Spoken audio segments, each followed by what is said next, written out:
morning and welcome back to another video. My name is Abby and this is Workout with Abs. I hope you are really well. Had breakfast. I'm now dressed for the gym. Let me just show you the outfit.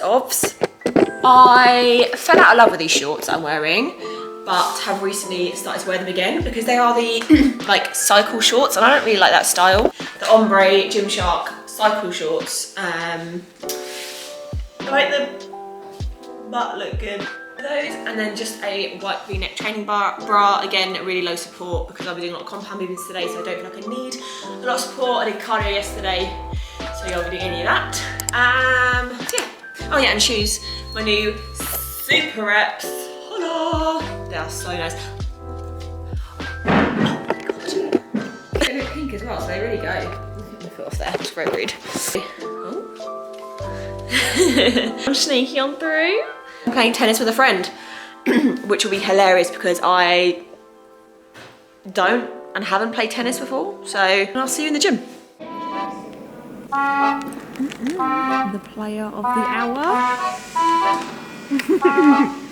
Abby 2.0. This girl's ridiculous. Oh my god. Don't worry, I've got you. Enchanté.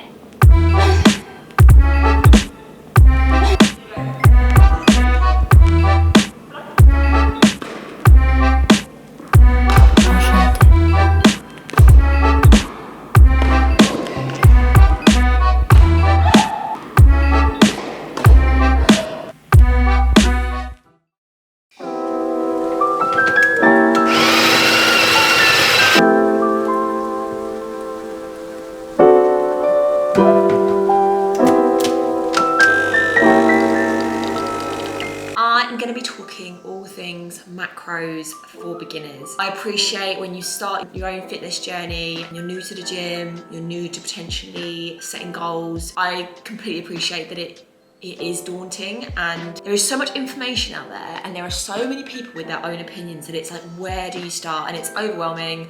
Totally get it. So I'm going to break it down as easy as I can. I think a lot of people understand calories. I sound like a broken record, but it is energy in versus energy out. This is what changed the game for me. I started off just calorie counting and then wanted to know a bit more in depth, understand macros a little bit more, and that's when I really did see a change. So essentially your macros are what makes up your calories, and they include proteins, fats, and carbohydrates. That is your energy, essentially. And I have tried so many fad diets and quick fixes, carb cycles. I've literally stopped eating certain foods, and this is the only thing that's worked, and that is because it is not neglecting a certain food group. It is essentially making sure that we are incorporating all in just a very proportioned way to suit you and your goals. So I think it's important to know the science behind any sort of diet or anything that you're trying and doing. For protein and carbs, there are 4 calories per gram. For fats, there are 9 calories per gram. So with macros, you need to calculate your own macro goals, and you can do that using an online macro calculator, which is really super easy, but there are loads out there. Just make sure that you're using one that is legit or that you trust. I think the more information they ask you to work out the calculation, the better. I can link one below. And also just take these calculators with a pinch of salt. They might not be exactly correct, so just a guideline. If you don't want to use a macro calculator online, you can do it manually, and there is a formula for this. The general process is that you have to work out your BMR, which is your basal metabolic rate, and that is how much energy your body uses at rest. And this is based on your gender, weight and height. And once you've worked out your BMR, you need to work out your activity level, which is again completely different for every single person. And that is why we cannot compare other people's calories and macro goals to our own, because they are so different. They literally are irrelevant to any other person.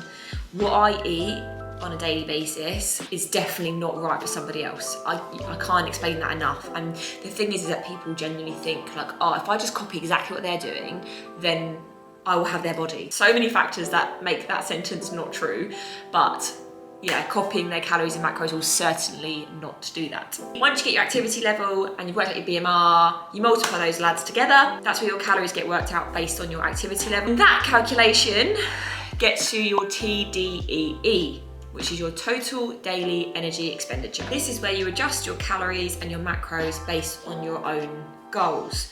So for example, if you're looking to lose weight, you would take your calories that you need to maintain your current weight and you would reduce that by around 15 to 25%. If weight gain is your goal, then you need to be increasing your calories between 5 and 15% above your maintenance. And then just on macros, just a rough guideline is protein should be between 0.7 and 2 grams per pound of body weight, and fat intake should be anything between 0.25 and 0.4 of your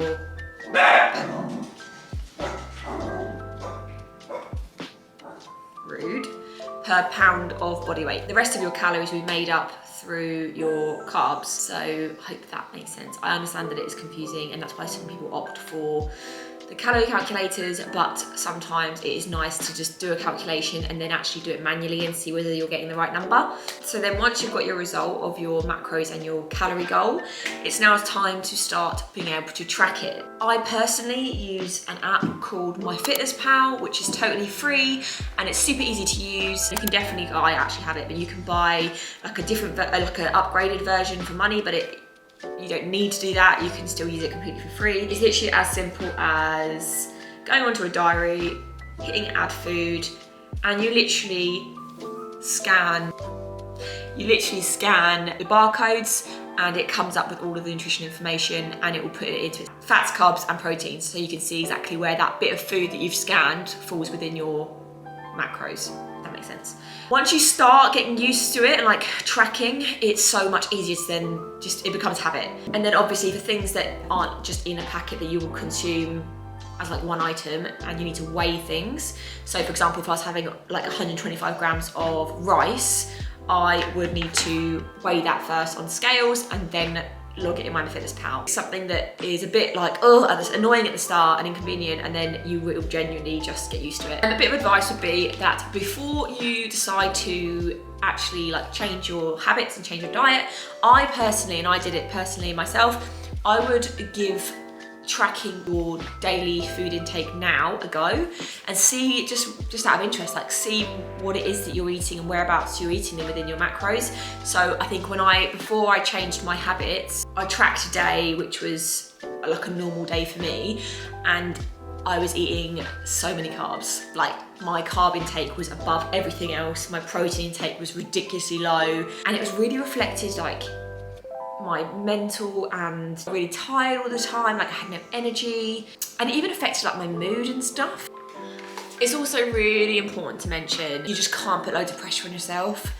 You can't, it's not healthy, and at the end of the day we're meant to enjoy our lifestyles, right? So if you're not enjoying it, then you know, what are you doing, sort of thing. So there's just no point. When it comes down to food, it's really important to remember you're not just changing things physically, you're changing things psychologically, and everything has such a massive impact. Food has such a massive impact on so many different things. And I'm not in any way saying that this method is right for everyone, because it really isn't. If you have history of a poor relationship with food and dieting, or you don't have a healthy, balanced relationship with food, then maybe, or you have some sort of health condition, this may not be suitable at all, in which case I don't advise. This sort of thing could potentially trigger some sort of disordered eating.